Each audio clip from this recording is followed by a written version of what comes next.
الحمد لله وكفى والسلام على عباده الذين اصطفى خصوصا على محمد مصطفى صلى الله عليه وسلم وعلى آله وأصحابه وأمته أجمعين. رب اشرح لي صدري ويسر لي أمري واحلل عقدة من لساني يفقه قولي. قال تعالى في كتابه الكريم: أعوذ بالله من الشيطان الرجيم. هل ينظرون إلا أن تأتيهم الملائكة أو يأتي ربك أو يأتي بعض آيات ربك يوم يأتي بعض آيات ربك لا ينفع نفسا إيمانها لم تكن آمنت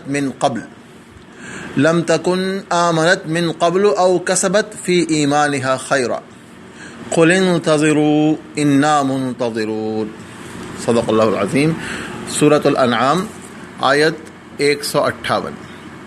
اللہ سبحانہ و تعالی اس میں فرماتا ہے کہ کیا یہ لوگ انتظار کر رہے ہیں اس بات کا کہ فرشتے آ جائیں یا تمہارا رب ہی آ جائے یا بعض نشانیاں تمہارے رب کی نمودار ہو جائیں.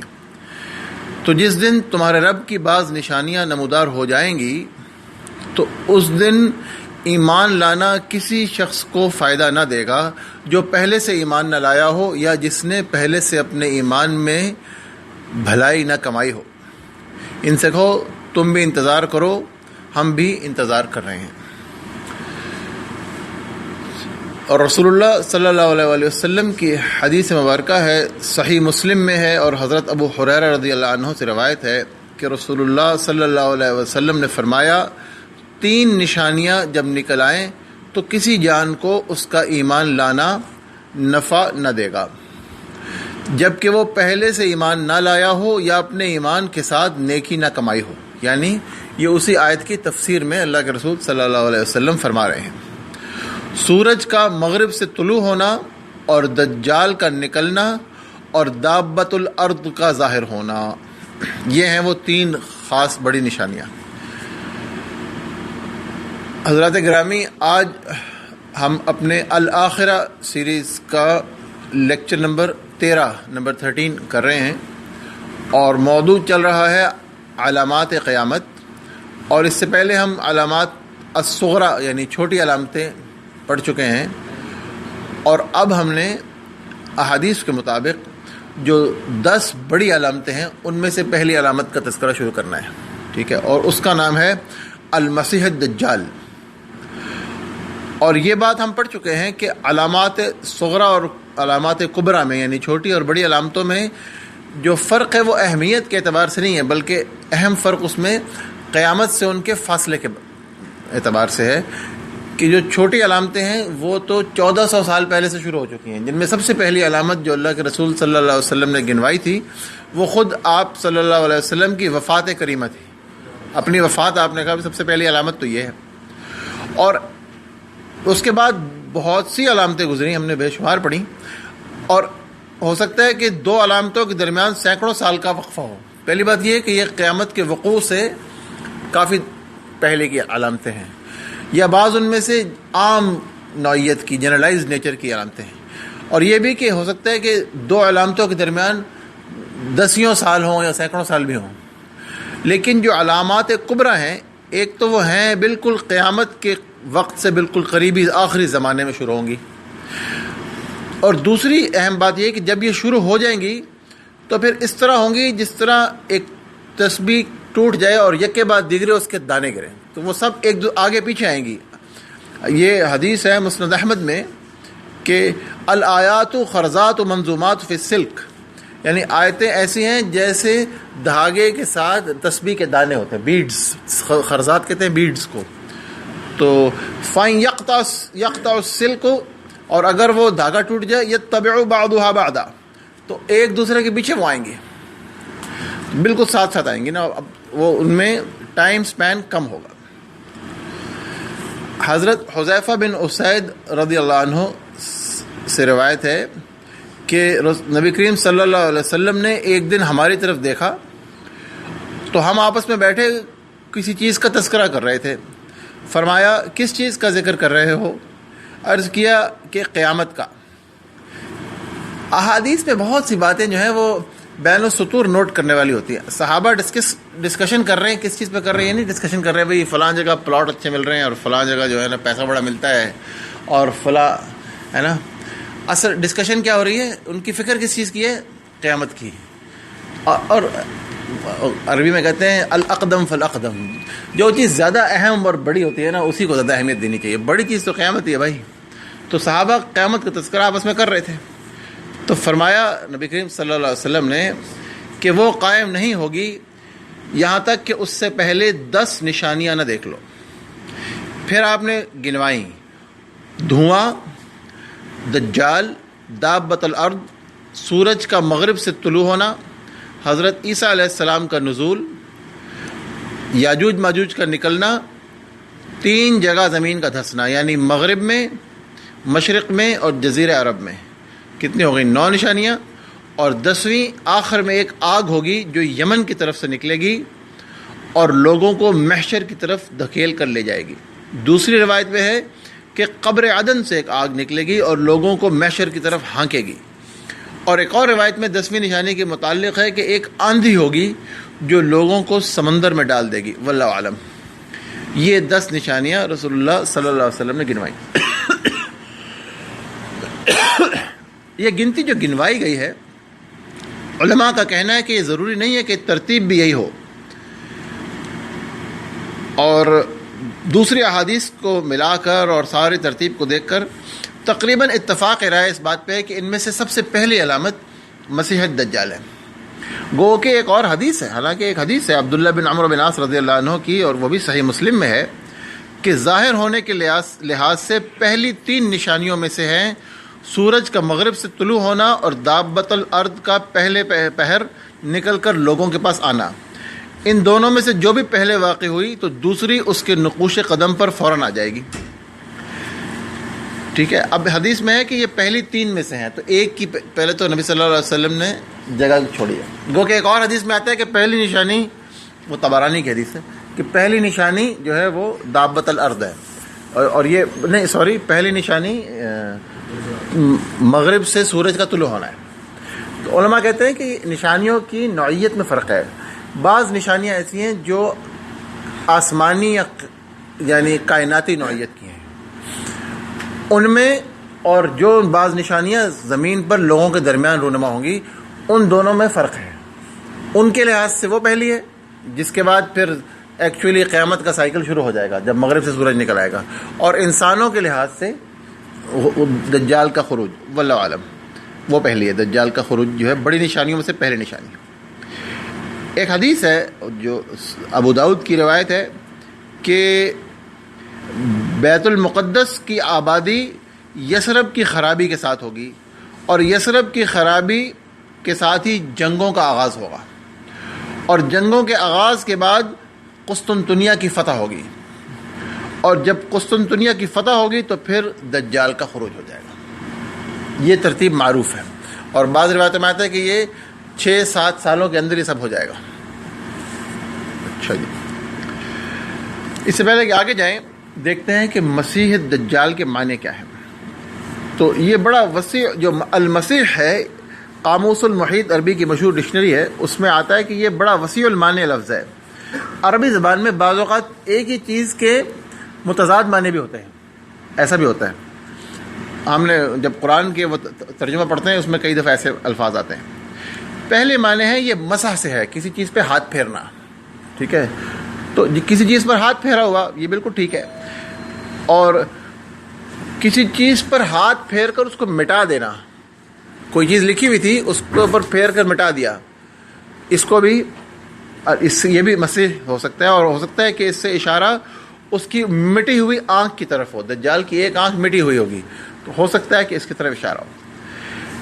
اس کے ایک جو مشہور معنی ہے وہ انتہائی سچا بھی ہے, صدیق, اور یہ سیدنا عیسیٰ علیہ السلام ہے بلا شبہ اس معنی میں. اور اس کے ایک معنی انتہائی جھوٹا کذاب بھی ہے, اور وہ مسیح دجال ہے جو حضرت عیسیٰ علیہ السلام کے بالمقابل آئے گا. تو یہ 2 متضاد معنی بھی ہیں.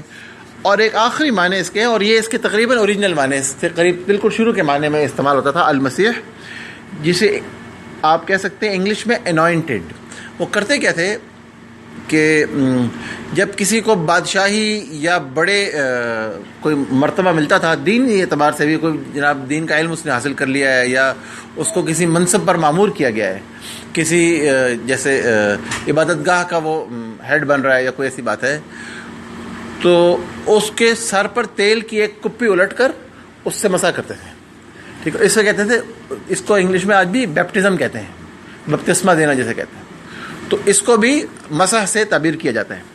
یہ بنی اسرائیل کی بہت پرانی رسم تھی، اور انگلش میں اس کو کہتے ہیں انوائنٹڈ، اور آپ سمجھ لیجئے اسے معمور من اللہ کہا جا سکتا ہے.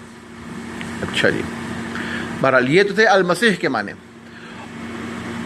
اور جو دجال ہے یہ سمجھ لیجئے، ایک تو یہ کہ دجال کا لفظ یا یہ عربی زبان کا اس کا مادہ ہے دال جیم اور لام. اس مادے سے قرآن کریم میں کوئی لفظ استعمال نہیں ہوا، قرآن میں تو نہیں آیا مگر حدیث میں کثرت سے آیا. اور یہ بھی ہے کہ بعض الفاظ پہلے مادی شکل میں استعمال ہوتے ہیں، پھر ان کے اور جو ہے مطالب بن جاتے ہیں. اب ہوا کیا کہ عربی میں ایک ڈسکرپشن تھی، کہتے تھے دجل البعیر، اونٹ کی کمر پہ سیاہ تارکول سے لیپائی کرنا. وہ اونٹ کی کمر میں کبھی کبھی خارش کی بیماری ہو جاتی تھی، اس کے علاج کے لیے اس پہ سیاہ تارکول، وہ عربی میں اس کو کہتے ہیں قطران، وہ قطران کا لیپ کرتے تھے. تو اس کو کہتے تھے، یہ اس بیماری کا علاج تھا، تو اس کو کہتے ہیں دجل البعیر. اس کے اوپر تارکول پھر جو ہے کا لیپ کر دیا. اب اس سے ہوتا ہی ہے کہ اندر کچھ اور ہے اور اوپر اپیرنس کچھ اور ہے. یہ اس کے آہستہ آہستہ معنی بن گئے. اندر سے تو وہ بیچارہ سیاہ نہیں ہوتا نا. آہستہ آہستہ کسی چیز پر سونے کے پانی چڑھانے کے بھی یہی معنی بن گئے. چیز تو پیتل ہے، اوپر چڑھا دیا سونے کا پانی، تو ظاہر کچھ اور باطن کچھ اور، یہ بن گیا. اور بہروپیے کو امپوسٹر، جسے انگلش میں کہتے ہیں امپوسٹر، بہروپیے کو بھی دجل سے دجال کہنے لگ گئے. اور اب تو اردو زبان میں یہ کامنلی استعمال ہوتا ہے. ہم کہتے ہیں دجل و فریب، بڑا کامن محاورہ ہے، دھوکہ دینا، دھوکہ بازی. یہ بھی اس کے معنی میں دجال کے معنی. اور جب دجال آئے گا تو وہ کہے گا کہ پہلے تو وہ بہت امن کے اور پیار محبت کے دعوے کرے گا، حالانکہ وہ سب سے بڑا امن اور پیار محبت کا دشمن ہوگا، لیکن دعوے یہی ہوں گے. اور ایک وقت آئے گا کہ خدائی کا دعویٰ کرے گا، اور وہ خدا نہیں ہے، جھوٹا ہے، تو کذاب ہے. تو لہذا المسیح دجال کے معنی ہوئے انتہائی جھوٹا، امپوسٹر، بہروپیہ مسیح. یہ سمجھ لیجیے آپ. عیسائیوں کے پرانے لٹریچر میں بھی اس کا تذکرہ ملتا ہے، اور بڑا مشہور ہے. وہ اس کو کہتے ہیں اینٹائی کرائسٹ. ٹھیک ہے، دا اینٹائی کرائسٹ یا اینٹی کرائسٹ. اور بعض بائبل سے، یعنی جو نیو ٹیسٹمنٹ سے پہلے کی جو روایات ہیں پچھلے انبیاء کی، اس میں اس کا تذکرہ دا بیسٹ کے نام سے بھی ملتا ہے. ایک دا بیسٹ، ایک وہ خوفناک جو ہے نا، کیا کہنا ہے، حیوان، کیونکہ وہ حیوانیت سے قریب ہے اور ملکوتیت سے دور ہے. جو ہے وہ فرشتہ نہیں ہے، وہ شیطان ہے بہت بڑا، تو اس لیے اس کو دا بیسٹ بھی کہا جاتا ہے. یہ ذرا ذہن میں رکھیے. اگلی دفعہ انشاءاللہ اس کا بھی کچھ نہ کچھ تذکرہ ہم کریں گے انشاءاللہ. بہرحال یہ پرانے اینشنٹ لٹریچر میں بھی اس کا تذکرہ ملتا ہے. اب ہم پڑھتے ہیں جناب اس موضوع کی اہمیت کیا ہے. یہ بات یاد رکھیں کہ یہ ایک انتہائی اہم موضوع ہے. اور حضرت انس رضی اللہ عنہ سے روایت ہے، بخاری مسلم دونوں میں ہے، کہ رسول اللہ صلی اللہ علیہ وسلم نے فرمایا، کوئی نبی نہیں ہوا مگر اس نے اپنی امت کو اعور کذاب سے ڈرایا ہے.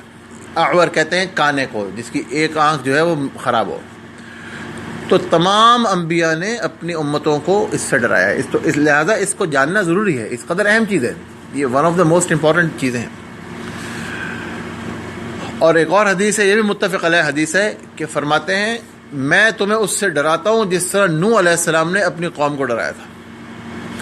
اور ایک اور روایت میں آتا ہے کہ نوح علیہ السلام کے بعد بھی ہر نبی نے اپنی امت کو اس سے خبردار کیا ہے. یہ آ رہی اگلی حدیث، حضرت ابو عبیدہ بن الجراح سے روایت ہے کہ حضرت نوح علیہ السلام کے بعد کوئی نبی نہیں ہوا مگر اس نے اپنی قوم کو دجال سے ڈرایا. یہ عربی زبان کو بولنے کا ایک طریقہ ہے کہ ضرور ہر ایک نے کیا ہے. اور میں بھی تمہیں اس سے ڈراتا ہوں. اور پھر آپ نے اس کی نشانیاں بیان کرتے ہوئے فرمایا شاید مجھے دیکھنے والا یا میرا کلام سننے والا کوئی اسے پا لے۔ تو لوگوں نے عرض کیا یا رسول اللہ صلی اللہ علیہ وسلم ان دنوں ہمارے دل کیسے ہوں گے؟ لوگوں کو ڈر ہوا کہ اگر آپ کے بعد ہم ہوئے، اب اللہ کے رسول نے اس طرح تذکرہ فرمایا ہے کہ میرے بعد ہی ہوگا، تو اس سے اندازہ یہ ہو رہا ہے، تو ان کو ڈر ہوا کہ آپ کے بعد ہمارے دلوں کی حالت بدل جائے گی، ہم کیسے ہوں گے؟ پوچھا، فرمایا جیسے آج ہیں یا اس سے بہتر۔ یہ عجیب بات ہے، اور صحابہ کو فرما رہے اللہ کے رسول صلی اللہ علیہ وسلم جیسے آج ہیں یا اس سے بہتر، اور یہ روایت ترمذی اور ابو داؤد دونوں میں ہے۔ اور یہ جب ہم آگے پڑھیں گے انشاءاللہ، جو لوگ دجال کے خلاف لڑیں گے نا، ان کا جو درجہ ہے وہ بہت اعلیٰ درجہ ہے۔ یہ ہم پڑھیں گے کہ جو دجال کے خلاف شہید ہوں گے اور جو دجال کے خلاف اس کو ریزسٹ کریں گے، ان کے لیے بڑے بڑے درجات ہیں۔ وہ ہم پہلے بھی کچھ حصہ اس کا پڑھ چکے ہیں پہلے، کہ جو آخری زمانے میں ہوں گے ان کو آپ نے فرمایا، یہ صحیح حدیث ہے کہ ان کا درجہ 50 کے برابر ہوگا۔ یہ ہم حدیث پچھلی دفعہ یا اس سے پچھلی دفعہ پڑھ چکے ہیں۔ فتنے کے زمانے میں، جب آخری زمانے میں لوگ عبادت کریں گے، جب دین کو تھامنا انگارہ ہاتھ میں لینے کے برابر ہوگا، تو ان کا درجہ 50 افراد کے برابر ہوگا۔ تو صحابہ نے کہا یا رسول اللہ، ہم یہ ساری حدیث میں حوالے کے ساتھ پڑھ چکے ہیں، تو صحابہ نے کہا یا رسول اللہ صلی اللہ علیہ وسلم ان کے 50 یا ہمارے 50؟ آپ نے فرمایا تمہارے 50۔ سبحان اللہ۔ بہرحال یہ اللہ کے رسول کا فرمان ہے، ہم کون ہوتے ہیں کچھ اس پہ بات کرنے والے۔ ایک اور حدیث ہے صحیح مسلم میں کہ آدم علیہ السلام کی پیدائش سے لے کر قیامت قائم ہونے تک دجال سے بڑا کوئی امر نہیں ہے، یعنی اس سے بڑا کوئی واقعہ نہیں گزرا۔ اور ایک اور متفق علیہ حدیث ہے کہ فرماتے ہیں میں اس کے متعلق تم کو ایسی بات بتاتا ہوں جو اس سے پہلے کسی نبی نے اپنی قوم کو نہیں بتائی۔ جان لو کہ وہ اعور ہے، یعنی کانا ہے، اور اللہ کانا نہیں ہے۔ یہ اب ہم اس کا حلیہ پڑھ رہے ہیں کہ وہ ایک آنکھ سے کانا ہے، اس کی دونوں آنکھوں میں کیا قصہ ہے وہ بھی پڑھتے ہیں۔ تو حلیہ کے بارے میں آتا ہے کہ حضرت عبادہ بن صامت رضی اللہ عنہ سے روایت ہے کہ رسول اللہ صلی اللہ علیہ وسلم نے فرمایا کہ میں نے تمہیں دجال کے متعلق بتایا ہے، اور پھر بھی مجھے ڈر ہے کہ وہ تمہاری سمجھ میں نہ آئے۔ تو علماء کہتے ہیں کہ رسول اللہ صلی اللہ علیہ وسلم کثرت سے دجال کے بارے میں صحابہ سے گفتگو فرماتے تھے، اس کی اہمیت کی وجہ سے۔ اور بے شمار حدیث ہیں، پورا باب ہے حدیث کی کتابوں میں، پورا باب آپ کو دجال پہ ملے گا، اتنی بڑی چیز ہے۔ اور آپ کو فکر تھی کہ میرے امتی اسے پہچاننے سے کہیں رہ نہ جائے۔ اللہ کے رسول صلی اللہ علیہ وسلم ہمارے ماں اور ہمارے باپ سے زیادہ ہماری فکر کرتے تھے، اس میں کوئی دو آرا ہو سکتی نہیں ہے، بہت زیادہ ہمارے بارے میں، ہماری آخرت اور ہماری دنیا کے بارے میں، ہمارے جو ہے تمام اہم معاملات کے بارے میں فکر مند رہتے تھے۔ تو آپ نے بار بار سمجھایا کہ بھئی کہیں امتی اس میں مس نہ کر دیں۔ فرمایا مجھے ڈر ہے کہ وہ تمہاری سمجھ میں نہ آئے۔ سنو، دجال پستہ قد، ٹیڑھے پیروں والا، لفظ استعمال ہوا ہے حدیث میں افحج، یعنی جسے کہتے ہیں باؤ لیگڈ، جو جس کی دونوں ٹانگیں جو ہیں وہ کمان کی طرح مڑی ہوئی ہوں، ہم اس کو باؤ لیگڈ کہتے ہیں ہمارے میڈیکل ٹرمینالوجی میں۔ گتھے ہوئے بالوں والا کانا ہے، جس کی آنکھ مٹی ہوئی ہے، جو نہ ابری ہوئی ہے اور نہ اندر دھسی ہوئی، یعنی بالکل سطح کے برابر ہو گئی ہے۔ اگر تمہیں اس کے متعلق شک واقع ہو تو جان رکھو کہ تمہارا رب کانا نہیں ہے۔ رواہ ابو داؤد۔ ایک بات یہ ہے کہ یہاں پست قامت کا ہے، جبکہ تمیم داری کی حدیث آگے آ رہی ہے، ہم سنیں گے انشاءاللہ۔ اس میں آتا ہے کہ اس سے زیادہ طویل القامت عظیم الجثہ آدمی ہم نے کبھی دیکھا نہیں، بہت دیو قامت قوی ہیکل شخص ہے، وہ بہت ہی لمبا چوڑا ہے، اور اللہ کے رسول فرما رہے ہیں پستہ قامت ہے۔ تو علماء نے کہا ہے کہ اس کی تطبیق یہ ہے، دونوں احادیث صحیح ہیں، کہ اللہ کے رسول صلی اللہ علیہ وسلم اس کے کوئی دو مختلف اسپیکٹس ہیں، کوئی دو مختلف خصائص ہیں جن کو بیان فرما رہے ہیں، اللہ اور اس کا رسول ہی بہتر جانتے ہیں۔ حضرت عبداللہ بن مسعود رضی اللہ عنہ کی روایت ہے کہ رسول اللہ صلی اللہ علیہ وسلم نے فرمایا بے شک اللہ تعالیٰ نے یہ بات تم سے پوشیدہ نہیں رکھی کہ اللہ تعالیٰ کانا نہیں ہے، جبکہ دجال داہنی آنکھ سے کانا ہے، اس کی آنکھ گویا پھولے ہوئے انگور کی طرح ہوگی۔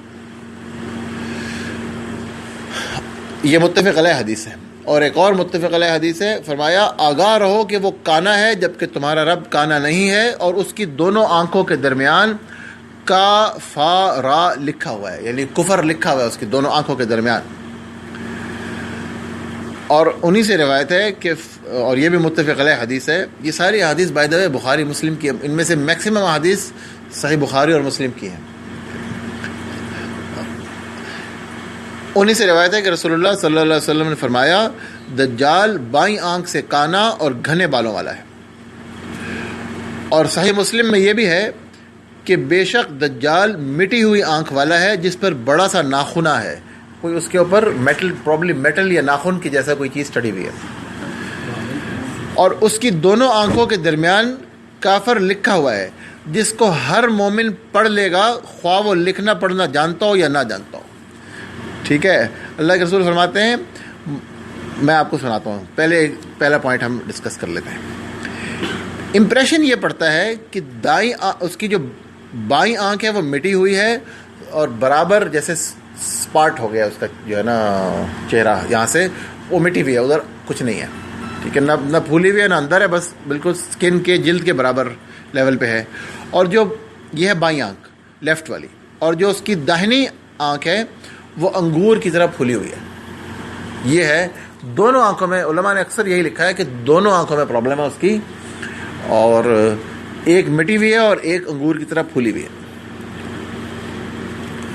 اچھا، اب جو آخری بات ہم عرض کر رہے تھے وہ کیا تھی کہ فرماتے ہیں صحیح مسلم کی روایت ہے مکتوب بین عینیہ کافر، اس کے دونوں آنکھوں کے درمیان لکھا ہے کافر. ٹھیک ہے. یقرأ کل مؤمن، پڑھے گا اس کو ہر مومن، کاتب او غیر کاتب، چاہے لکھنا جانتا ہو چاہے لکھنا نہ، یعنی مراد ہے کہ پڑھا لکھا ہو یا نہ ہو. یہ تو عجیب بات ہے، نہ پڑھا لکھا بھی نہیں کیسے جانے گا. تو اس کو ایک مثال سے سمجھتے ہیں.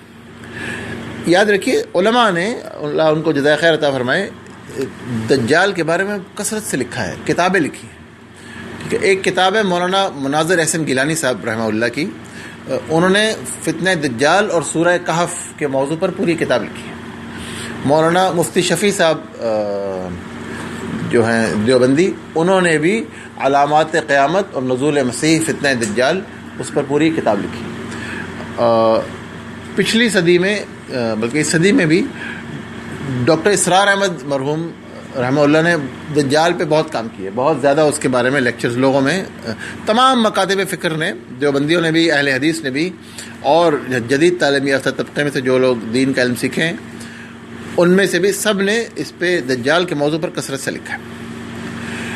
اب میں آپ کو اس میں سے ایک بات عرض کرتا ہوں. ڈاکٹر اسرار احمد مرحوم لکھتے ہیں کہ وہ کہتے ہیں اپنی ایک تقریر میں، ان کا بڑا مشہور جملہ ہے، وہ کہتے ہیں coming events cast their shadows before, جو آنے والے واقعات ہیں ان کا سایہ پہلے آ جاتا ہے. جیسے ایک شخص آیا تو اس کا سایہ پہلے داخل ہو گیا نا، سورج اس سائڈ پہ اس کے، تو جو کچھ ہونے والا ہے اس کی علامتیں پہلے سے ظاہر ہونا شروع ہو جاتی ہیں. تو وہ کہتے ہیں کہ دجال تو ایک متعین شخص ہے بلا شبہ، اس میں تو کوئی شک کی گنجائش ہی نہیں ہے. گو کہ پچھلے علماء نے، جب تک یہ اسرائیل اور یہ سارا قصہ شروع نہیں ہوا تھا 20ویں صدی میں، بعض علماء کا خیال تھا کہ یہ ساری جو ہیں یہ سمبولک ہیں. یہ بڑے کوالیفائڈ علماء کا یہ خیال تھا، یہ سارے حدیث سمبولک ہیں. اور مولانا گیلانی صاحب کا جو میں آپ کو حوالہ دے رہا تھا، تو اس میں وہ لکھتے ہیں کہ ان کا یہ خیال ہے کہ یہ دجال کا فتنہ جو ہے وہ مغربی تہذیب ہے، جو ایک آنکھ والی ہے، جس کی روحانی جو آنکھ ہے وہ بند ہے اور صرف مادہ پرستی کی مٹیریلسٹک آنکھ کھلی ہے. یہ ان کا خیال تھا، واللہ عالم، یہ بعض علماء کا یہ خیال ہے. ڈاکٹر اسرار نے اس کو ایک سٹیپ آگے کیا، انہوں نے کہا نہیں، دجال تو آنا ہی آنا ہے، وہ تو حدیث سے واضح ہے، لیکن اس کا فتنہ اس سے پہلے شروع ہو جائے گا، اس کے لیے گراؤنڈ پریپیئر ہونا شروع ہو جائے گا. وہ پوری تیاری جب اس کی ہو جائے گی کہ بھئی اب اس کے لیے ماحول سازگار ہے، تو پھر وہ نمودار ہوگا. اس بات میں بڑا سچ معلوم ہوتا ہے، وہ ہم پڑھیں گے آگے بھی انشاءاللہ، اس میں حقیقت لگتی ہے. ان کا تھیسس یہ ہے کہ جو ریاست ہائے متحدہ امریکہ ہے، USA، یہ ایک پروٹوٹائپ دجالی ریاست ہے. یہ پچھلے 250 سال پہلے جو نمودار ہوئی ہے، یہ اسی لیے آئی ہے کہ اس میں بہت سے شواہد ہیں، ہم آئندہ پڑھیں گے انشاءاللہ، لیکن یہ اسی لیے آئی ہے کہ بھئی یہ اس کی فور رنر ہے، پیش رو ہے. ٹھیک ہے، ہماری میڈیکل کی زبان میں کہتے ہیں پری کرسر ہے اس کی، اسی میں سے کہیں نکلے گا، یا اسی کے پھیلائے ہوئے فتنے میں سے کہیں پھیلے گا وہ بدماش جو دجال ہے. کیونکہ دھوکہ بازی اور ظلم جو ہے یہ اس کے سب سے عظیم اوصاف میں سے ایک صفت ہے. ہماری جو ریاست ہے متحدہ امریکہ جو ہے. اچھا, اب جو ہم بات جہاں سے لے کر گئے تھے, شروع کی تھی, وہ یہ تھی کہ اس کے دونوں آنکھوں کے درمیان کفر لکھا ہے اور ہر شخص اسے پڑھ سکے گا. ایمان والا ہونا ضروری ہے, پڑھا لکھا ہونا ضروری نہیں ہے.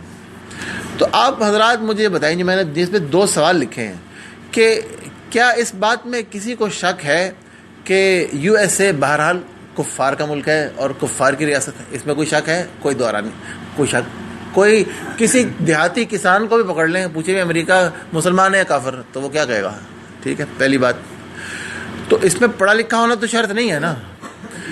جبکہ حالت یہ ہے کہ تمام مسلمان ممالک امریکہ کے دوست بھی ہیں, اتحادی بھی ہیں, اور اس کی پوری اطاعت کا دم بھرتے ہیں. اس کے بنائے ہوئے اداروں کے تحت اپنی زندگیاں, اپنے سارے نظاموں کو اس وقت دنیا میں چلا رہے ہیں. کیا IMF, کیا ورلڈ بینک, کیا UNO, کیا WHO, کیا ہر چیز ٹوٹلی ہم ان کے برائے ہوئے نظاموں کے اندر زندگی گزار رہے ہیں اور بڑے خوش ہیں, اور اس کے سب سے بڑے حامی اور پرجوش جو ہے سپورٹر ہیں, ہے نا. حالانکہ قرآن کریم میں اللہ پاک فرماتا ہے یا ایھا الذین آمنو. یہ بھی کوئی ایسی آیتیں نہیں جو میں نے آج پہلی دفعہ نکل آئی ہیں, یہ چیزیں 1500 سال سے موجود ہیں. یا ایھا الذین آمنو لا تتخذوا اليہود والنصارى اولیاء بعضهم اولیاء بعض.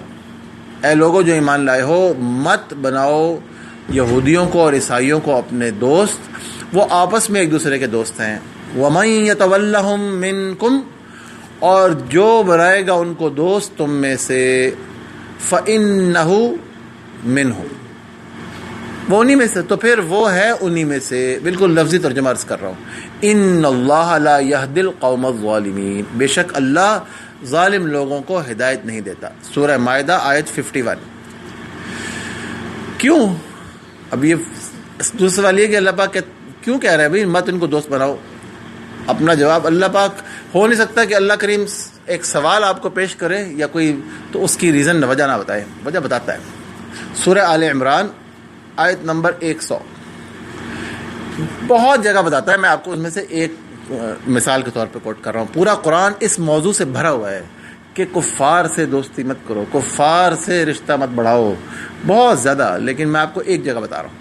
یا ایھا الذین آمنو, اے لوگو جو ایمان لائے ہو, ان تطیعوا, اگر تم مان لوگے, اطاعت کرو گے, کہنا مانو گے, فریقا من الذین اوتوا الکتاب, اہل کتاب کے کسی فریق کا, یردوکم بعد ایمانکم کافرین. ٹھیک ہے جی, حفاظ کرام جو بیٹھے ہیں, ٹھیک ہے, دیں گے تمہیں تمہارے ایمان کے بعد پھر سے کافر بننے کی طرف. وہ آپ کو اپنے طریقے سے چلائیں گے. اگر آپ ان کے کہنے پہ چلیں گے, وہ آپ کو اللہ اور اس کے رسول کے طریقے پہ نہیں چلائیں گے, وہ آپ کو اپنے طریقے. یہ کوئی بہت بڑی ہے تو بہت وزڈم کی بات ہے, اللہ کریم فرما رہا ہے, مگر یہ کوئی ایسی بات نہیں ہے جو کسی دیہاتی کو بھی سمجھ نہ آ سکے. بات بہت آسان ہے, اللہ پاک نے اس کو واضح الفاظ میں بیان کر دیا. لیکن حقیقت یہ ہے کہ اس وقت پوری دنیا پہ غالب اور پورے مسلمان خوشی اور فخر سے انہی کے بنائے ہوئے نظاموں میں اور انہی کے بنائے ہوئے تمام ترتیبوں کے اندر بالکل 100% چل رہے ہیں. تو اب کوئی شخص کہے کہ یہ غلط ہے تو وہ کہیں گے یار دیکھو کتنا بیوقوف آدمی. حالانکہ اس پہ ماتھے پہ کفر لکھا ہے, واللہ اس میں کوئی شک نہیں ہے. ہو سکتا ہے واقعی بھی لکھا ہو, لیکن بالکل ہو سکتا ہے. لیکن ابھی بھی ہم یہ دیکھ رہے ہیں کہ واضح کفر ہے, لیکن سب اس کے پیچھے چل رہے ہیں, الا ماشاء اللہ. اچھا جی, اس سے آگے چلتے. یہ اہم پوائنٹ ہے بہت, اس پہ سوچنا چاہیے, لیکن اب اس سے آگے چلتے. فی الحال سوال یہ ہے کہ کیا دجال اس دور میں موجود تھا جب نبی کریم صلی اللہ علیہ وسلم تھے, اور اگر تھا تو کہاں تھا؟ تو اس بارے میں 2 شخصیات کا تذکرہ. آج بس یہیں پر ہمارا موضوع یہیں تک ہی ہے, لیکن پھر تفصیل آئے گی کچھ. 2 شخصیات کا تذکرہ احادیث صحیحہ میں ملتا ہے. پہلی شخصیت کا نام ہے ابن سیاد.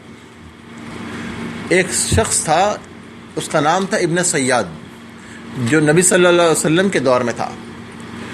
اس کے بارے میں پورا ایک باب ہے, مشکات شریف میں پورا باب ہے ابن سیاد کے بارے میں. احادیث میں بڑی تفصیل ملتی ہے, تو وہ میں آپ کو ذرا باری باری سناتا ہوں.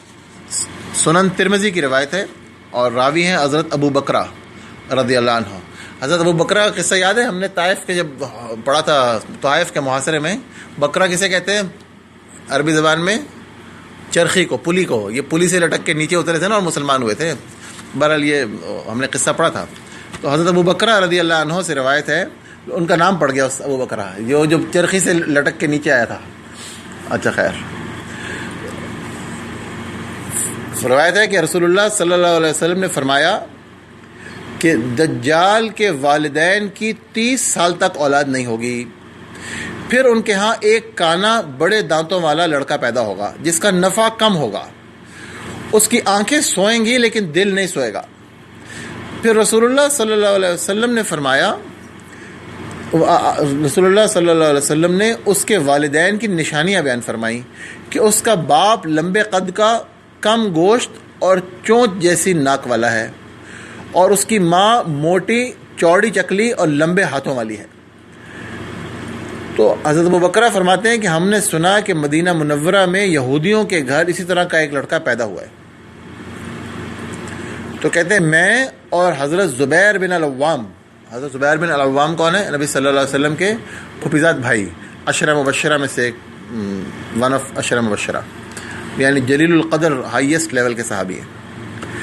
یہاں تک کہ اس کے والدین کے پاس ہم داخل ہوئے، ان کے گھر پہنچ گئے دیکھنے کے لیے. تو ان دونوں میں رسول اللہ صلی اللہ علیہ وسلم کی بتائی ہوئی نشانیاں پائی جاتی تھیں. ہم نے کہا کیا تمہارا کوئی بچہ ہے؟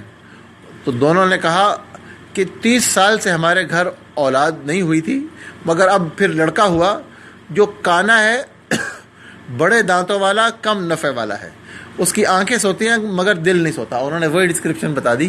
ان کو کیا پتا تھا کہ حدیث میں یہ ڈسکرپشن اللہ کے رسول ان کو بتا چکے ہیں، انہوں نے بتا دی.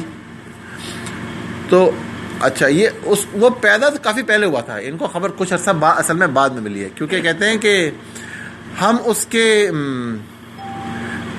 ان کے پاس سے باہر نکلنے لگے تو وہ باہر چادر اوڑھ کر دھوپ میں لیٹا ہوا کچھ گنگنا رہا تھا.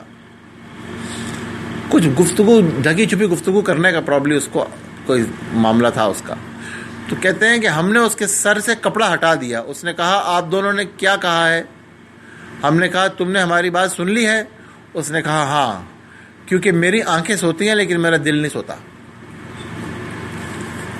اچھا، دوسری روایت ہے حضرت عبداللہ بن عمر رضی اللہ عنہما کہ حضرت عمر رضی اللہ عنہ صحابہ کرام کی ایک جماعت میں رسول اللہ صلی اللہ علیہ وسلم کے ساتھ ابن سیاد کی طرف گئے. ٹھیک ہے، یہاں تک کہ اس سے پایا کہ وہ لڑکوں کے ساتھ بنی مغالہ کے ٹیلوں میں کھیل رہا تھا. بنی مغالہ کا محلہ تھا ایک وہاں پہ مدینہ منورہ میں، انصار کے محلوں میں سے ایک محلہ تھا. یہ وہاں ان ٹیلوں میں کھیل رہا تھا، لڑکا ہی تھا. اور آگے آیا کہ ابن سیاد ان دنوں سن بلوغ کے قریب پہنچ گیا تھا. ابھی بالغ یعنی نہیں ہوا تھا، لیکن 12-13 سال کا ہو، 13-14 سال کا ہوگا رفلی.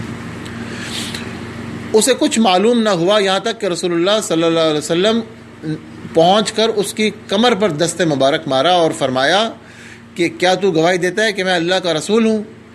تو وہ آپ کی طرف مڑا اور آپ کی طرف دیکھ کر اس نے کہا میں گواہی دیتا ہوں کہ بے شک آپ امیوں کے رسول ہیں.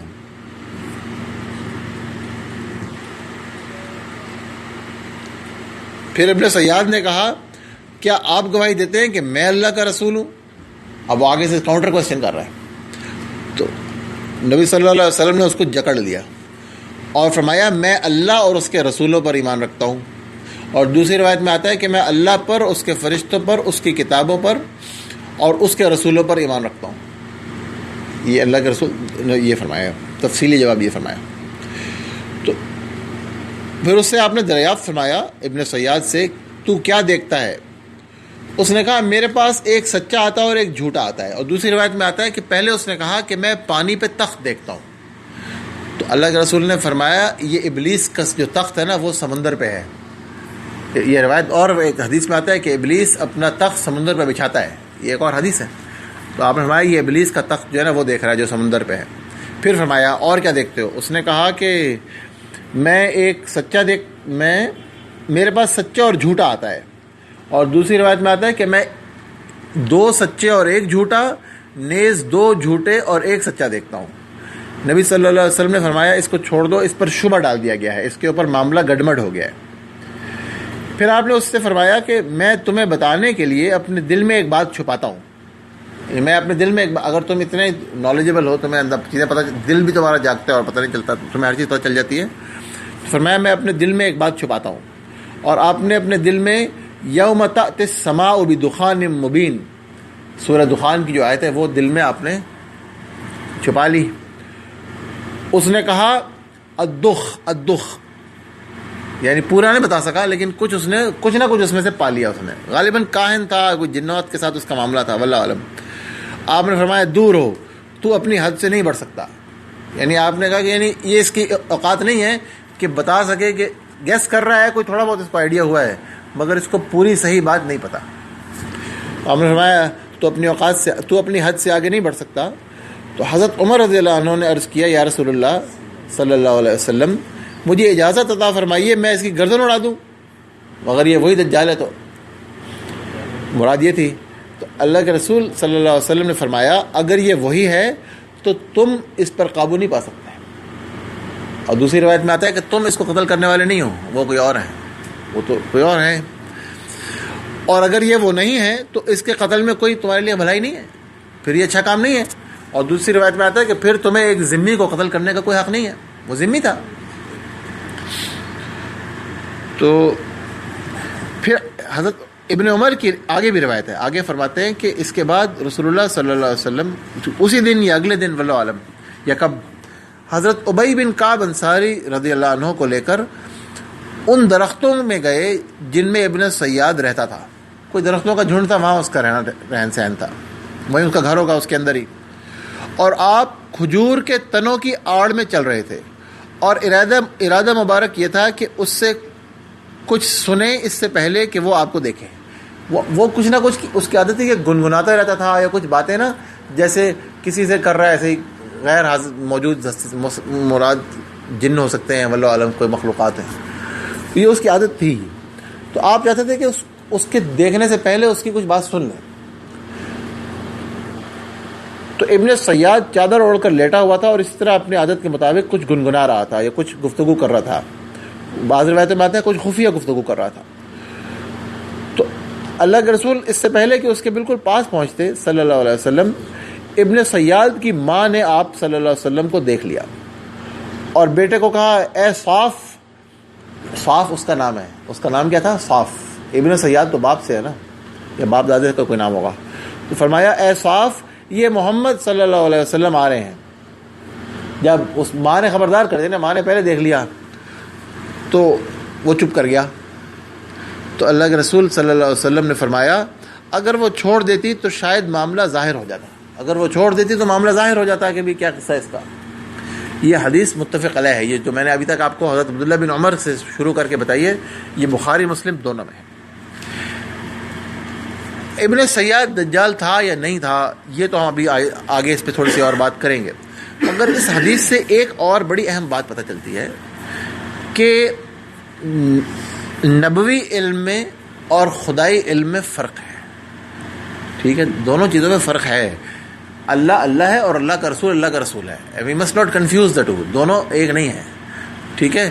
واضح طور پہ پتہ چل رہا ہے کہ اللہ کے رسول صلی اللہ علیہ وسلم کو اس بارے میں یقین سے ایک علم نہیں عطا فرمایا گیا، جتنا عطا فرمایا گیا وہ آپ نے بتا دیا، باپ ایسا ہوگا، ماں ایسی ہوگی، لڑکا ایسا ہوگا، ایک ایک چیز تو بتا دی، لیکن جو نہیں بتایا تھا وہ اس بارے میں آپ خود جاننے کی کوشش فرما رہے ہیں، بالکل حدیث سے بالکل واضح ہے نا۔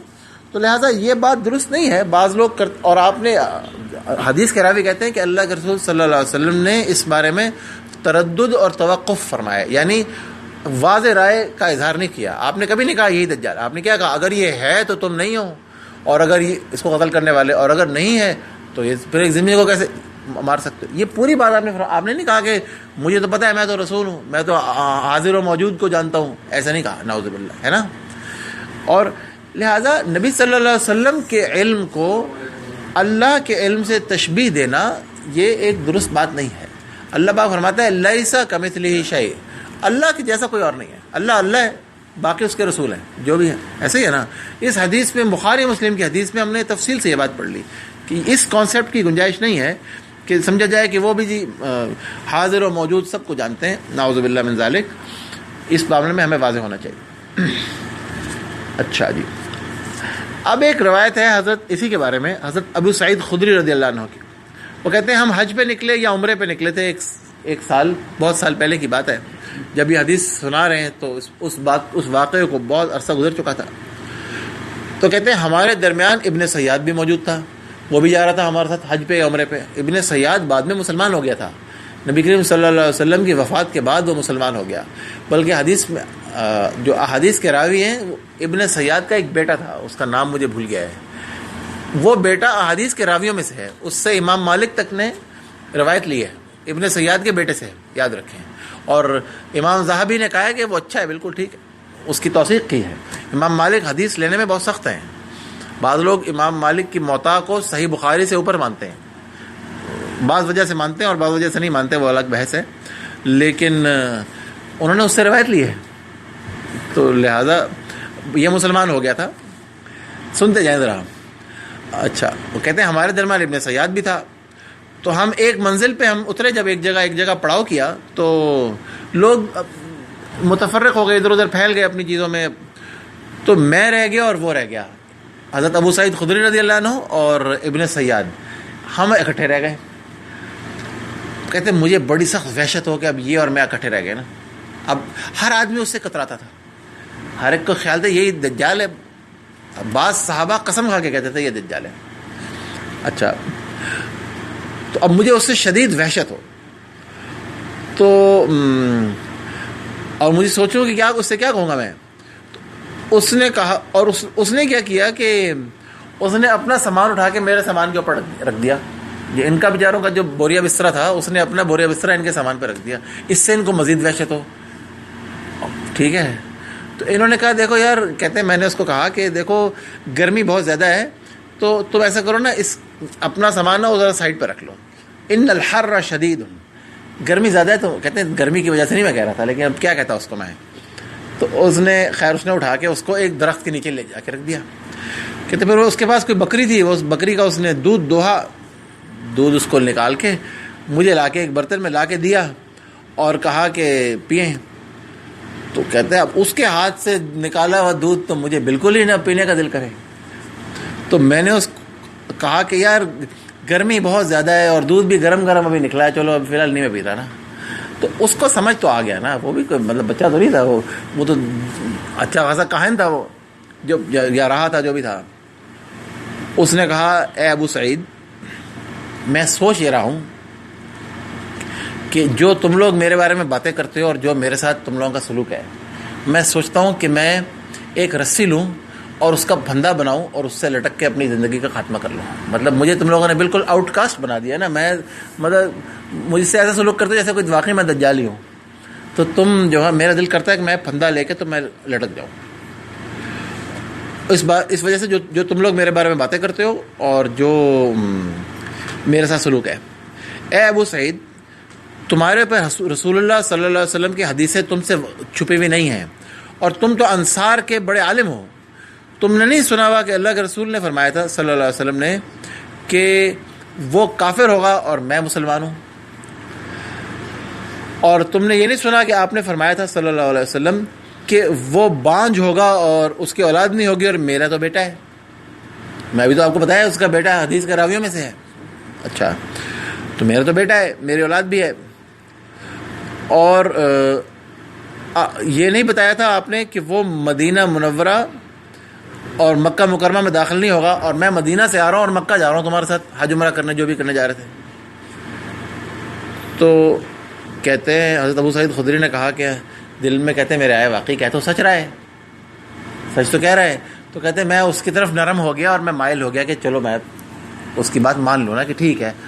کہتے ہیں اس کے بعد کہتا ہے لیکن واللہ مجھے پکا پتہ ہے کہ وہ ابھی کہاں ہے دجال، اور اس پیدا کہاں ہوا تھا، یہ بھی مجھے پکا پتہ ہے. مجھے اچانک پھر گیا دوسری بات کر دی. اچھا بھلا تو اپنے آپ کو ثابت کر رہا تھا کہ میں مسلمان ہوں، اب اچانک کہتا ہے کہ جی مجھے پتہ ہے وہ اس وقت کہاں ہے، اور مجھے یہ بھی پتہ ہے کہ وہ پیدا کہاں ہوا تھا.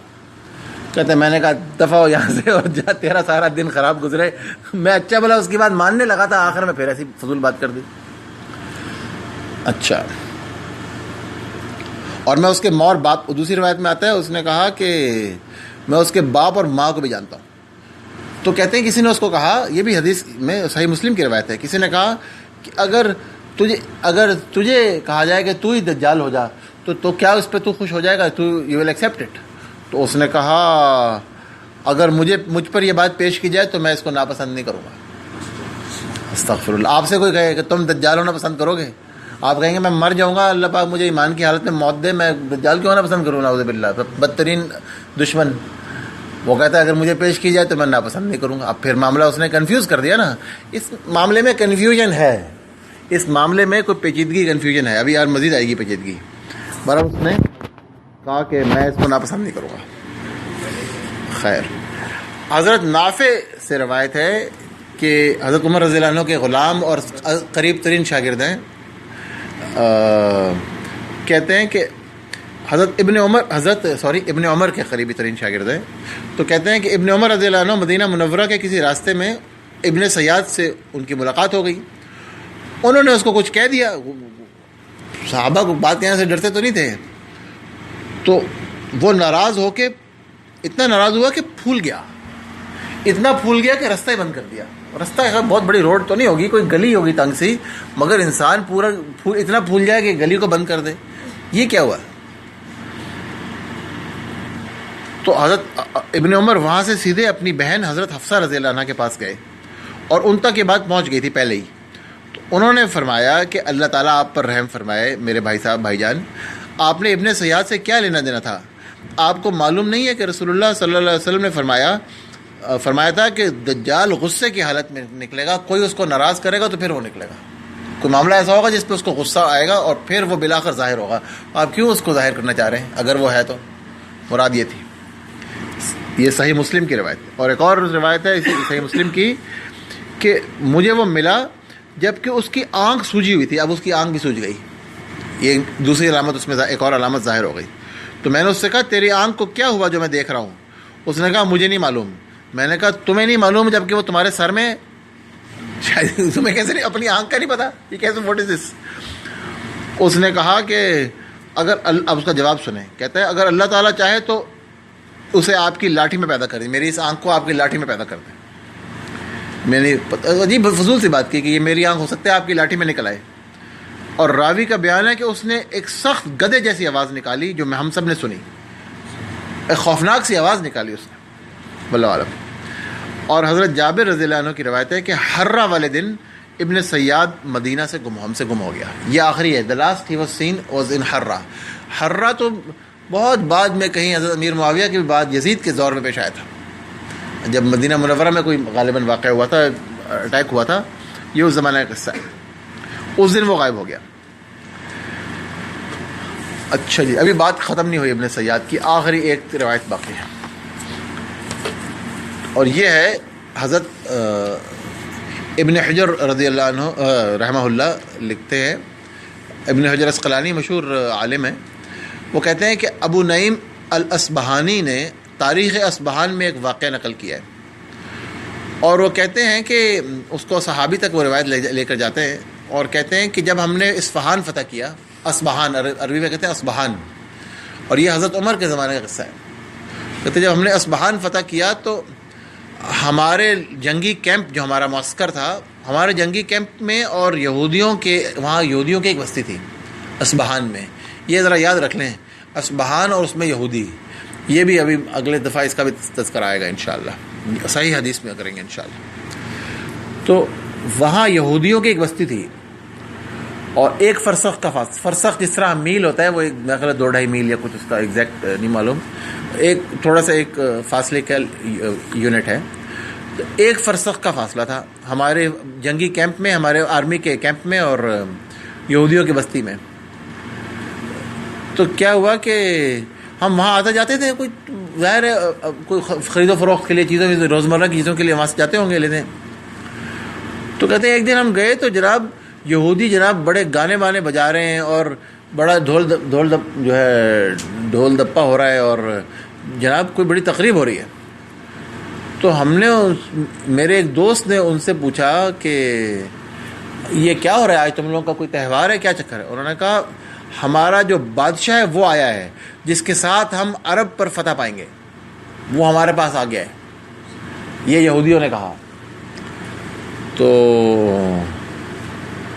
کہتے ہیں اچھا, تو کہتے ہیں ہم وہیں رہے جب تک کہ جناب ہم نے دن کی نماز پڑھی, اور جب سورج اس طرح نکل آیا تو دیکھا کہ وہاں جناب ایک شخص آیا, اس کو انہوں نے ایک بڑا جیسے ایک چبوترا سا بنایا ہوا ہے, بڑا یہ اسٹیج ہوتا ہے آج کے دور میں, اسٹیج سے بنایا ہوا ہے, اس کو بڑا معطر کیا ہوا ہے, اس میں خوشبویات لگائی ہوئی ہیں, اور اس پر ایک چیف گیسٹ صاحب بیٹھے ہیں, ان کا وہ بادشاہ جس نے ان کو فتح دلانی تھی. کہتے ہیں ہم گئے وہاں پہ, اور بڑا جناب بڑا گانا بجانا ہو رہا ہے, اور جناب بڑا ڈھول بجا رہے جا رہے ہیں. اور کہتے ہیں ہم وہاں جہاں کے گئے تو دیکھا اس کے اسٹیج پہ کون بیٹھا تھا, ابن سیاد. ان کے پاس بھی اس کی علامتیں ہیں. واللہ عالم کیا قصہ ہے. اب یہ قصہ تو اس کے مرنے سے بہت سال پہلے کا ہے, اس کے غائب ہونے سے بہت سال پہلے کا ہے. واللہ عالم. یہ بھی علماء میں یہ قصہ مشہور ہے. یہاں تک ابن سیاد کا قصہ ختم ہوتا ہے. اب ایک اور حدیث پڑھتے ہیں, اور یہ حدیث جو ہے صحیح مسلم میں ہی ہے, اور اس کی راوی ہیں حضرت فاطمہ بنت قیس رضی اللہ عنہا, صحابیہ ہیں, اور ان کے بھائی بھی صحابی ہیں حضرت ضحاک بن قیس. کہتی ہیں کہ ایک دن میں بیٹھی تھی تو نبی صلی اللہ علیہ وسلم کے منادی کو سنا, اس نے کہا الصلاۃ الجامعہ. کسی اہم معاملے کے لیے جب بلانا ہوتا تھا تو اس طرح پکارتے تھے. تو میں بھی نکلی مسجد کی طرف, اور میں نے رسول اللہ صلی اللہ علیہ وسلم کے پیچھے نماز پڑھی. جب آپ نے نماز پوری فرما لی تو مسکراتی ہوئی حالت میں ممبر پر جلوہ افروز ہوئے, اور فرمایا کہ ہر ایک اپنی جگہ بیٹھے رہے, جانا نہیں, مطلب مراد یہ جانا نہیں, کوئی کام اہم بات ہے. پھر فرمایا کہ کیا تم جانتے ہو کہ میں نے تمہیں کیوں جمع کیا ہے؟ صحابہ نے عرض کیا اللہ اور اس کا رسول بہتر جانتے ہیں. یہ صحابہ کا سٹینڈرڈ جواب ہے, اور بہت اچھا جواب ہے. فرمایا میں نے اللہ کی قسم تمہیں کسی رغبت دلانے یا ڈرانے کے لیے جمع نہیں کیا, بلکہ اس لیے جمع کیا ہے کہ ایک شخص ہے تمیم داری, جو نصرانی تھا اور آج آ کر مسلمان ہو گیا ہے. اس نے مجھے ایک بات بتائی ہے, اور وہ اسی کے موافق ہے جو میں تمہیں دجال کے متعلق بتایا کرتا تھا. اب اس نے مجھے بتایا, اب اللہ کے رسول صلی اللہ علیہ وسلم تمیم داری کی جو پورا قصہ ہے وہ سنا رہے ہیں. تو اس نے بتایا کہ وہ بنی لخم اور بنی جزام کے 30 آدمیوں کے ساتھ سمندری کشتی میں سوار ہوا. بنو لخم اور جزام یہ عرب تھے, عرب عیسائیوں کے 2 مشہور قبیلے تھے.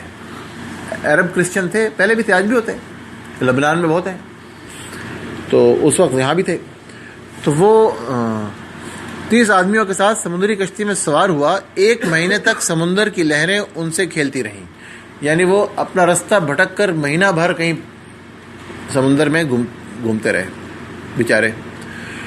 حتیٰ کہ ایک روز غروب آفتاب کے وقت وہ ایک جزیرے پر لنگر انداز ہوئے. تو پھر وہ ایک چھوٹی کشتی میں بیٹھ کر جزیرے میں داخل ہوئے, تو انہیں ایک گھنے بالوں والا ایک موٹا سا جانور ملا. بالوں کی کثرت کے باعث اس کا اگلا اور پچھلا حصہ پہچانا نہیں جاتا تھا, یعنی پتہ نہیں چلتا تھا کہ آگے کون سا ہے اور پیچھے کون سا ہے. بال ہی بالوں سے ڈھکا ہوا تھا.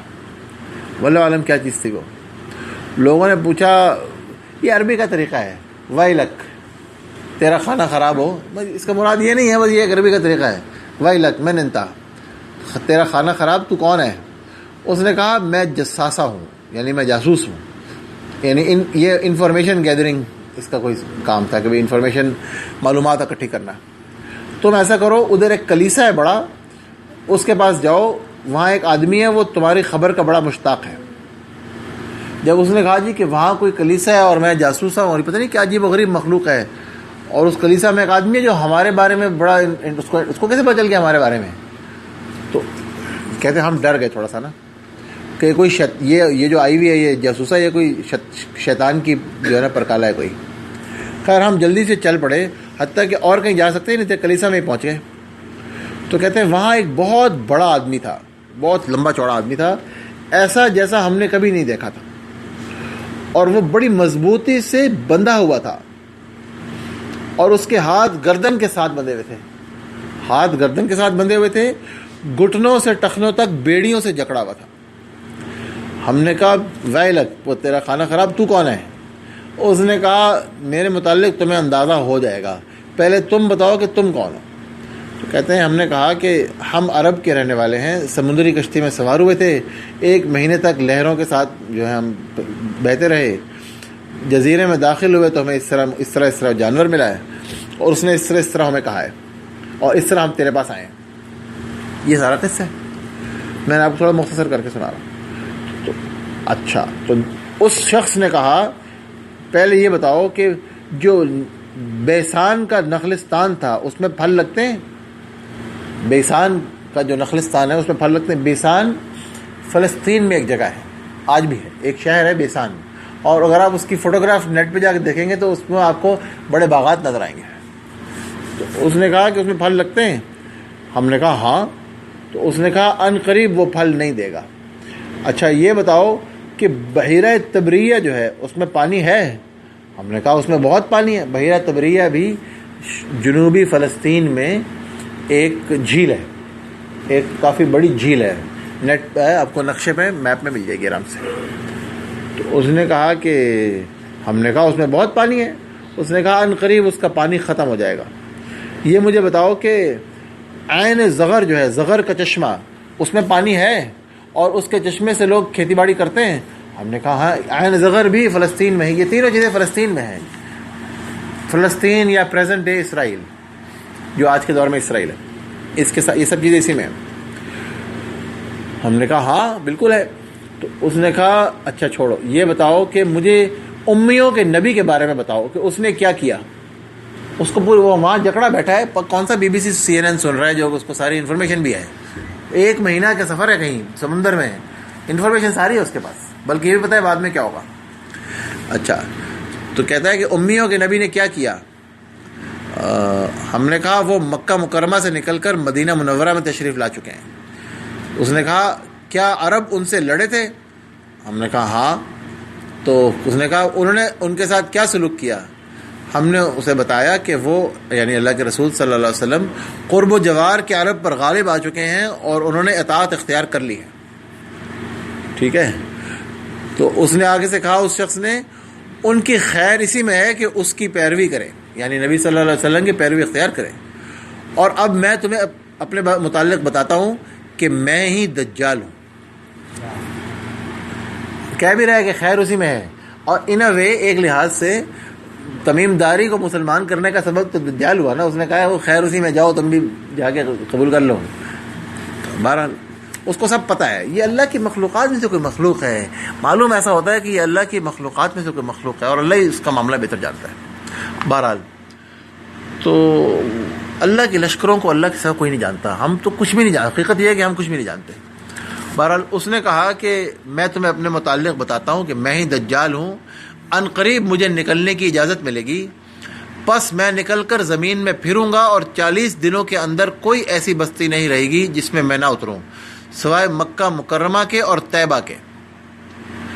طیبہ، مکہ اور طیبہ نہیں جا سکوں گا میں، ٹھیک ہے، وہ دونوں مجھ پر حرام ہیں۔ جب میں ان میں سے کسی کے اندر داخل ہونے کا ارادہ کروں گا تو فرشتہ میرے سامنے مجھے ملے گا جس کے پاس تلوار ہوگی اور مجھے اس سے وہ روک دے گا، اور ان دونوں شہروں کے ہر راستے پر حفاظت کے لیے فرشتے ہوں گے۔ تو راوی کہتے ہیں کہ جو راوی ہیں فاطمہ بنت قیس، وہ کہتی ہیں کہ رسول اللہ صلی اللہ علیہ وسلم نے جب یہ سنا رہے تھے تو اپنا عصا مبارک اپنے ممبر شریف پر مارا اور فرمایا یہی طیبہ ہے، یہی طیبہ ہے، یعنی مدینہ منورہ، ٹھیک ہے نا، اس کو طیبہ کہا جاتا ہے۔ تو آپ نے فرمایا یہی طیبہ ہے، یہی طیبہ ہے، یہی طیبہ ہے۔ تو پھر آپ نے فرمایا کیا میں نے تمہیں یہ سب بتایا نہیں تھا؟ لوگوں نے کہا بالکل بتایا تھا یا رسول اللہ صلی اللہ علیہ وسلم، وہی کہ 40 دن میں آئے گا، یہ ساری باتیں پہلے ہو چکی تھیں۔ تو پھر فرمایا کہ وہ بحر شام یا بحر یمن میں نہیں ہے بلکہ مشرق کی طرف ہے، اور دست مبارک سے مشرق کی طرف اشارہ بھی فرمایا۔ واللہ عالم، مشرق کی طرف اگر یمن میں نہیں ہے اور مشرق میں تو پھر تو خلیج فارس میں کہیں اس کو ہونا چاہیے، جو خلیج فارس ہے آج کل، جس کو خلیج عرب بھی کہتے ہیں، یا پھر وہاں ہوگا، واللہ عالم کہاں ہے، یا بحر ہند میں ہے کہیں، واللہ عالم۔ بہرحال ایک آخری حدیث سن لیجیے، اس کے بعد آج ختم کرتے ہیں۔ حضرت عبداللہ بن عمر رضی اللہ عنہ سے روایت ہے کہ رسول اللہ صلی اللہ علیہ وسلم نے فرمایا کہ آج رات کعبے کے پاس، یعنی آج رات خواب میں کعبے کے پاس میں نے گندمی رنگ کے ایک خوبصورت آدمی کو دیکھا، اور گندمی رنگ کا کوئی خوبصورت آدمی جیسا جتنا ہو سکتا ہے اتنے وہ خوبصورت تھے. وہ صاحب بہت ہی خوبصورت صاحب تھے, بہت ہی شکل صورت ان کی اچھی تھی, مگر رنگ گندمی تھا, گورے چٹے نہیں تھے بہت. ٹھیک ہے, سرخ یعنی کہنا چاہیے نا بہت سرخ و سفید نہیں تھے, یورپین شکل نہیں تھی. کیوں کہہ رہا ہوں بھی عرض کرتا ہوں. اس کے بال تھے وہ کندھوں تک لمبے لمبے تھے, اور اتنے خوبصورت کہ کندھوں تک اتنے لمبے خوبصورت بال کسی کے نہیں ہوں گے. ٹھیک ہے, یعنی بال بھی بڑے خوبصورت تھے, اور کنگھی کی ہوئی تھی اور ان سے پانی ٹپک رہا تھا, ان کے بالوں سے پانی ٹپک رہا تھا. 2 آدمیوں کے کندھوں سے سہارا لے کر کعبے کا طواف کر رہا تھا. میں نے پوچھا یہ کون ہے؟ جواب دیا گیا یہ مسیح ابن مریم ہے, یہ عیسیٰ علیہ الصلوۃ والسلام ہے. سبحان اللہ.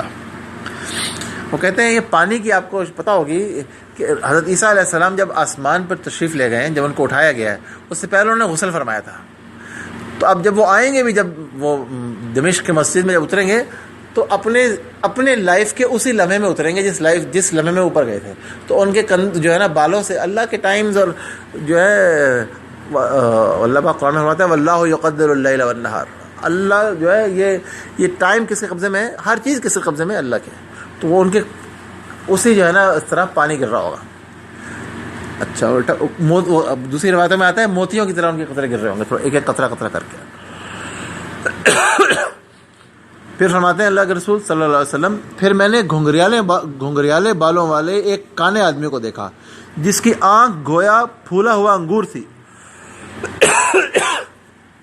جن لوگوں کو میں نے دیکھا ہے ان میں سے وہ ابن قطن کے ساتھ مشابہت رکھتا ہے. وہ بھی 2 آدمیوں کے کندھوں پر ہاتھ رکھ کر بیت اللہ کا طواف کر رہا ہے. پانی ہے. میں نے پوچھا یہ کون ہے؟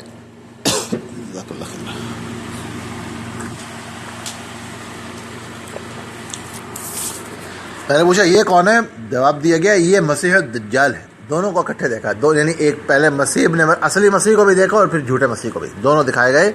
حدیث متفق علیہ, بخاری مسلم دونوں میں ہے. اور ایک روایت میں آتا ہے کہ فرمایا دجال کے بارے میں کہ وہ سرخ رنگ کا ہے, بھاری بھرکم ہے, الجھے ہوئے بالوں والا ہے, دائیں آنکھ سے کانا ہے, اور سب لوگوں کی نسبت عبد العزہ ابن قطن ایک شخص تھا جاہلیت میں, اللہ کے رسول نے اس کو دیکھا ہوا تھا, تو اس سے سب سے زیادہ مشابہت رکھتا ہے.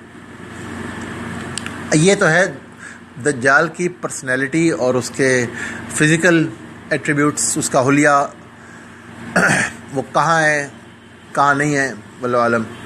اس کے بارے میں جو روایت ہے وہ ہم نے آپ کے لیے ساری انشاءاللہ اکٹھی کر دی. اب سوال یہ ہے کہ اصل دجال ہے کون, ابن سیاد یا جزیرے والا؟ اس پر علماء نے بڑا کلام کیا ہے. صحابہ کے نزدیک تو ابن سیاد ہی اصل دجال تھا. کئی صحابہ قسم کھا کر کہتے تھے ابن سیاد دجال ہے, اور کسی نے کہا حضرت ابو سعید خدری رضی اللہ عنہ سے کہ آپ کیوں قسم کھا رہے ہیں؟ تو آپ نے فرمایا میں نے حضرت عمر کو قسم کھاتے دیکھا ہے, اور نبی کریم صلی اللہ علیہ وسلم کے سامنے قسم کھاتے دیکھا ہے کہ یہی دجال ہے, اور اللہ کے رسول نے اس کی تردید نہیں فرمائی. اگر غلط کہہ رہے ہوتا تو تردید فرمائی, یہ ہو نہیں سکتا کہ نبی خاموش رہے, اس لیے میں سمجھتا ہوں وہی ہے. اب دوسرے علماء کہتے ہیں تو اللہ کے رسول نے تو تمیم داری کی موافقت فرمائی ہے کہ وہ جزیرے میں کہیں ہے, یا تو پھر دونوں ایک ہی شخصیت کے 2 رخ ہیں, یا تو پھر ایسی کوئی بات ہے. یہ معاملہ ہماری عقل سے کافی بالا تر ہے. ٹھیک ہے, بعض علماء ابن تیمیہ, ابن کثیر, بہت دوسرے علماء, ان کا یہ کہنا ہے کہ جو ابن سیاد ہے وہ دجالوں میں سے ایک دجال ہے, لیکن دجال اکبر جو ہے وہ نہیں ہے. But you really don't know, ہو سکتا ہے ہو ہی. بعض علماء کہنا ہے کہ یہ بھی ہو سکتا ہے کہ وہ بیک وقت وہاں بھی تھا اور وہاں بھی تھا, اور جب وہ نکلے گا تو اس میں وہ ساری خصوصیات آ جائیں گی. جب وہ فائنل خروج کرے گا تو پھر نہ مکہ میں داخل ہوگا اور نہ مدینہ میں داخل ہوگا, اور نہ اس کے بعد اس کی اولاد ہوگی, اور وہ کافر ہوگا, اور وہ ساری باتیں کہ جو اس وقت ابن سیاد میں تھیں وہ ساری اس سے نکل جائیں گی. واللہ عالم. یہ کافی بیسٹ یہ ہے کہ اس معاملے میں ہم خاموشی اختیار کریں, کیونکہ اس معاملے میں خاموشی اختیار کرنا سنت رسول صلی اللہ علیہ وسلم ہے. اللہ کے رسول نے نہیں کہا کہ وہ دجال ہے. ٹھیک ہے, تو ہم امتی ہیں, ہم آگے بڑھنے کا ہمیں حکم ہی نہیں ہے بہرحال. مگر صحابہ ہم سے بہتر جانتے ہیں یہ باتیں, اور اللہ کے رسول نے ان کو منع بھی نہیں فرمایا. یہ بات یہی بڑی قوی دلیل ہے. تو ہم اپنی زبان اس پہ بند ہی رکھتے ہیں, میں سمجھتا ہوں, اور اللہ ہی جانتا ہے. دونوں بھی ہو سکتے ہیں, دونوں میں سے کوئی ایک بھی ہو سکتا ہے.